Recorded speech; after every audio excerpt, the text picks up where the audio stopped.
Бұл менің жеке бизнесім, медицинаға байланысты. Қазіргі көріп отырғандарыңыз Жасай Шығыс Тибет медицина орталығы. Қазір сіздер осы медицина орталығының емдеу жағдайымен таныстырамын.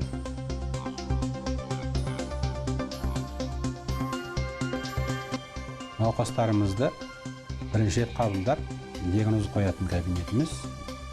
Қазір осы күтіп отырған ауруымызға болған жағдайын сторибролез дейміз, ауру жаңағы зардаптарын бәрін тексеріп, бәрін жазып, ең бірінші шығыс медицинасындағы ең бірінші диагноздың қағидасы 80 түрлі тамыр соғу арқылы диагноз қою.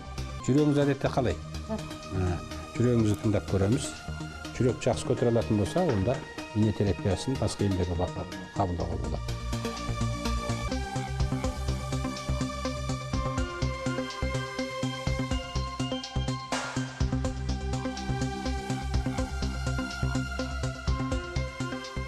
Жұмыстың үлкеюі сөзсіз өзіңіздің жұмысыңыздың халыққа деген қажетіне байланысты болу керек деп ойлаймын.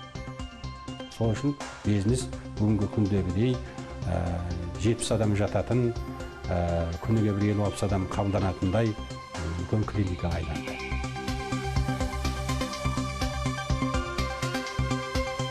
Бұл кабинетіміз емдеу шарасын жүргізетін кабинет. Қазір осы Ақсақал Исатай ағамызға қазір бүгін ине саламыз.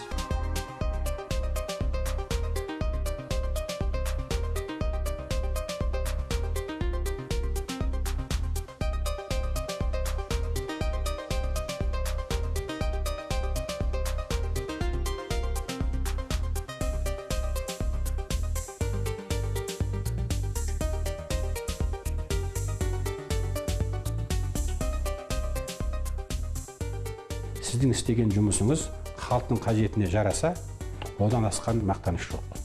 Біздің негізгі еңбегімізді халық қадірлесе, халықтың қажетіне жараса, онда біз сонымен ғана өзіміздің жұмысымызды арға жүргізе аламыз деп айта аламын.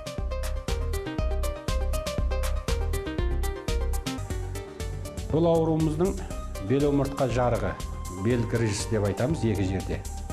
Бұған әдетте хирургтар кесіп алып тастауды ойлайды. Ал бізде 1,5 сантиметрге шейін грыжыны кеспейміз. Осындай бел омыртқа жарығынан осы клиниканың жаңа клиника ашылғаннан бері бір 1000-нан астам емдедік. Соның 95% жазылып кетті деп айтуға болады. Жаңбырдың астында қалып, сағаттап жаңа транспорт күтіп, ол транспорт келмеген кезде жаяу қатынап, сол арқылы жаңбырға түсу арқылы шашым бүтіндей түсіп қалған жағдайларда болды. Неше күн суда жүріп, өкшемнен тесіліп, ауырып ұстаған кездерінде болды. Сондықтан адам қиыншылыққа ұшырамай, өмірді байқатын көре алмайды. Мен сол жасаған еңбектерім, сол көрген қиыншылықтарым бүгінгі жетістігінің негізгі таған тасы деп айтуым. Өмірді түсінесіз, қиналған адамдарға көмектескіңіз келеді, адамның жүрегі жұмсақ болады. Басына іс өтпен қиыншылық өткен адамдарда әрқашан сондай бір адамгершілік тұрады, адами қасиет тұрады. Сол адами қасиеті бар адамдар бизнестің төрінде жүрсе, халыққа неғұрлым көбірек көмек жасай алады деп айтады.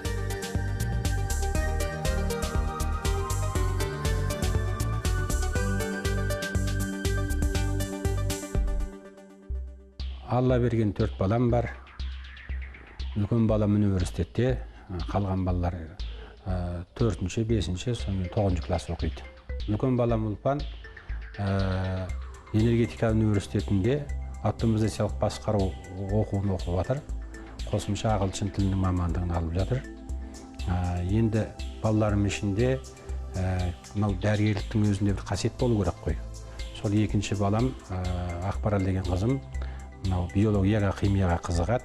Сол баланың медицинаға бейім бар деп айта аламын. Ем қабылдайын деп жатқан ауруымыздікі хондроз. Яғни қазір жалпы беттік қоғамда көп үрдіс алып жатқан емделу кішкене созылып жақсы емделмей жатқан аурудың бірі хондроз. Бұл хондрозды массаж арқылы кетіруге болмайды. Өйткені ол ет пен терінің арасында емес, ішкі нервтің арасындағы тұздың байлануы. Сондықтан хондрозды емдеген кезде сол байланған тұздардың әрқайсы нүктесін таба білу керек. Біз хондрозбенен кем дегенде бір 7-8 мың адам қабылдаған шығармыз, осы 20 жылда. Соның ішіндегі 70-80% осы иненің арқасында жазылды. Бизнесті жасаудағы ең бірінші мынау адам өзінің бойындағы бар қасиетті толық қолдана білу керек. Қабілет, яғни айтқанда. Ал өзіндегі жоқ қабілетті күн сайын толықтап отыру керек. Егер де сіз өмірдің ағысына, заманның ағысына ілесе алмасаңыз, сіздің бизнесіңіз жолда қалады. Сондықтан бизнеске жетуде сөзсіз тыңғылықты, сапалы, қажырлы түрде жұмыс істеу керек. Қайсалмау керек. Оның үстіне әр адам өзінің істеген жұмысын сүю керек. Сол жұмыс арқылы өзі рахаттану керек. Ал сонда ғана сол бизнестен үлкен жетістікке жетуге болады.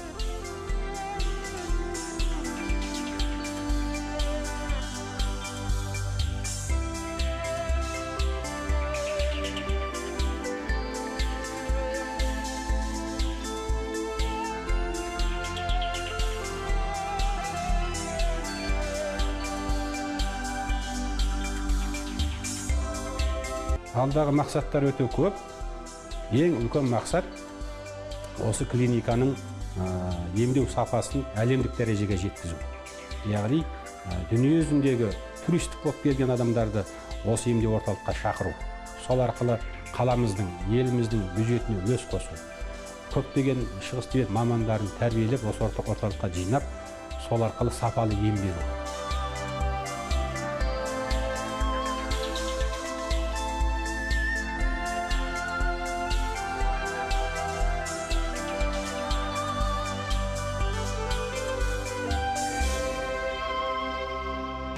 Мемлекет мынау шақын елбасымыздың жолдауында шағын орта бизнесті дамыту керек.